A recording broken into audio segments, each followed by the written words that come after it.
score involvements and above average for hit-outs and hit-outs to advantage, Gawn is again the premier ruckman whose influence around the ground, especially as a contested mark, also ranked elite, cannot be understated.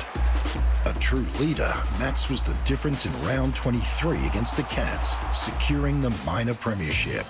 And who knows, he may be a future premiership captain. Roving to the big demon is Bulldog Jack McRae, who makes this team for a third consecutive year. Gave it off to McRae and lands a big body blow. McRae is the competition's most prolific ball getter, averaging 34 touches. This creative outside midfielder has gone on to hone his craft as a contested ball winner. He's no fuss, just a model of consistent effort and skill at the coalface. Our other on-baller is Melbourne's Clayton Oliver. Clary is once again spearheading the club's engine room, averaging 31 touches per game. And here comes Clayton Oliver. Oliver's main asset will always be winning the contested balls, but he has shown a vastly improved outside game to the point now that he is a fully rounded midfielder. This is his second selection in the Team of the Year. Clayton Oliver! What a star!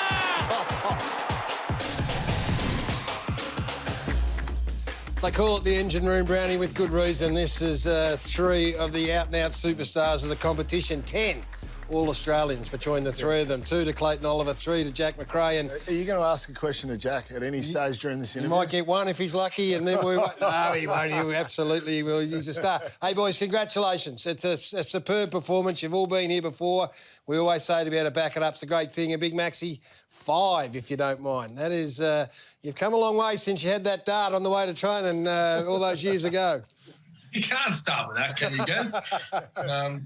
No, it's obviously an honour to get All-Australian in any year and to get my 5th one now. And this one was, I mean, the amount of ruckmen that are going around in form at the moment with obviously Nick Nat, Brodie, Tom Hickey, Toby Nankervis, Sean Darcy, these sort of guys. So it's a really tough field. So to get the nod again, I'm really grateful, but I do have bigger fish to fry over the next few weeks. Is that bigger fish to fry? You expect to feature another mark of the year this year, Maxi? Well, maybe I might. Did I get a nomination for goal of the year with my kick after the siren? Is that a chance? No. You won it from me. No, Jack's teammate Cody Waitman certainly has a chance. I've got all my votes on Jack Rewalt, though. I've told my family and friends to vote Jack Rewalt as well. Of course, how'd you feel? It was amazing the other night, 44 points down. Fantastic captain's goal. You soaked up the pressure beautifully. Yeah, we thought we had the game the way we sort of liked until they kicked 6 goals in a row, and it was quite hard to defend that straight from centre bounces. So it was put on us midfielders, myself and Clayton, who's just next door, but it's quite funny. He's on Zoom as well. I'm just getting used to this. And Christian Petracca was put on us, and we were able to fight back in that last quarter and secure the minor premiership, which this club hasn't done since 64, I think, guys. Yeah, indeed, mate. It's an awesome feeling, as you would well know, for Melbourne supporters. They've been long-suffering. Just one thing before we move on to Jack. I mean, your 5 All-Australians is a testament to an unbelievable ability to come up week after week. And so from that point of view, your physical fitness and your ability and your endurance and your willingness to compete and get from end to end, when's that start? When did you build that base, and how hard do you have to work to keep it?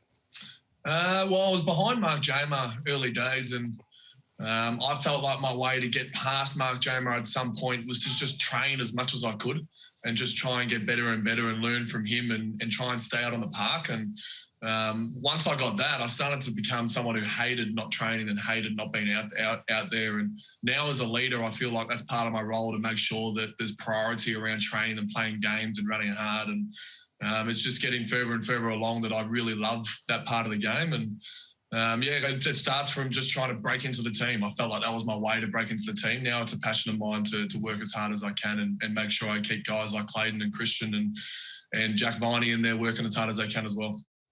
Well done, Maxi. Congratulations again. Jack, another All-Australian for you, a 3rd. What's the key to finding the footy as much as you do, mate?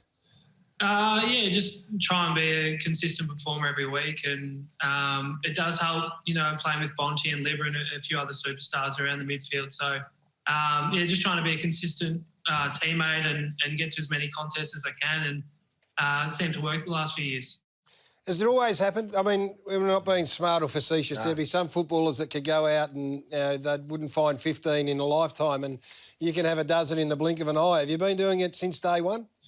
Yeah, probably a bit since junior footy. Always seemed to find the footy, but I was pretty fortunate. Gawn just touched on, when he first stepped in the doors to come train with, Daniel Cross, Matthew Boyd and Ryan Griffin, see some really elite midfielders as well to start my career off and learn the trade off them was really helpful. It's been a bit of a struggle for the doggies the last few weeks, Jack. What's Bevo got up his sleeve this week? Has he got one of those famous jokes or a little theme to get you fired up? Hopefully for finals, you don't need too many things to get you going, and probably starts with us at the contest and getting back to what we do best is winning the footy at the source and getting the game going our way. So that'll be a big focus for Essendon this weekend. How can you get better each week, Jack? I mean, every time we see you, you've got 30 plus. It's almost a given. So what's your next measurement in terms of how you can be as good as you can be? Probably something I've been working on a lot the last year or two is just trying to be as damaging as possible every time I get the footy and just making the game easier for my teammates as well. And being a leader out there, I'm probably one of the older players now on the team. So just trying to make my teammates better and make the game easier for them. You were doing that, there's no question. Your level of consistency is just crazy, and we're all great admirers, as we are of you, Clayton. Well, congratulations, your second All-Australian Blazer. You've had probably your best year. Would you rate it as the best you've had?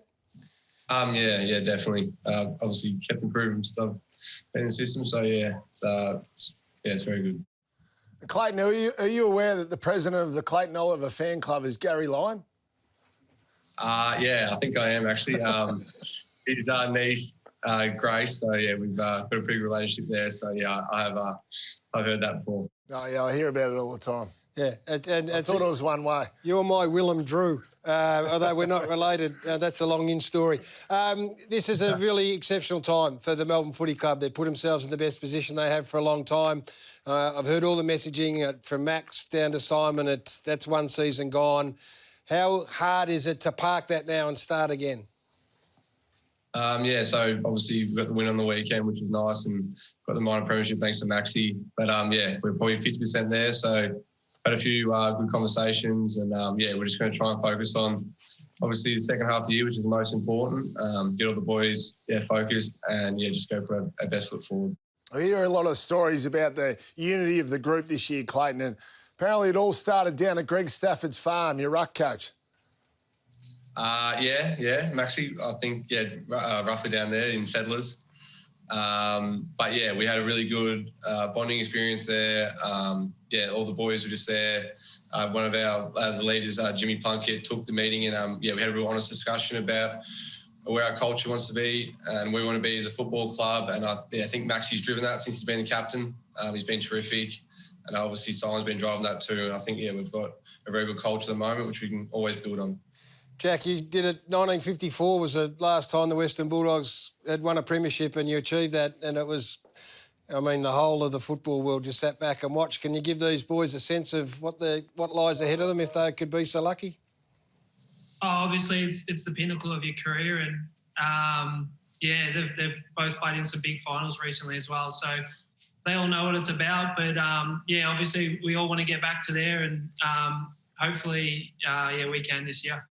I'm not for a sense thinking that you don't want your premiership, of course, but it is long suffering, as we said earlier in the piece. Hey, this is a ruck combination that it would be very, very hard to go past over the past few years. We're proud of all of you boys and your ability to come up and entertain us in the manner that you do. Your consistency and the level you get to is just crazy good. So well done, and enjoy what comes in the next few weeks.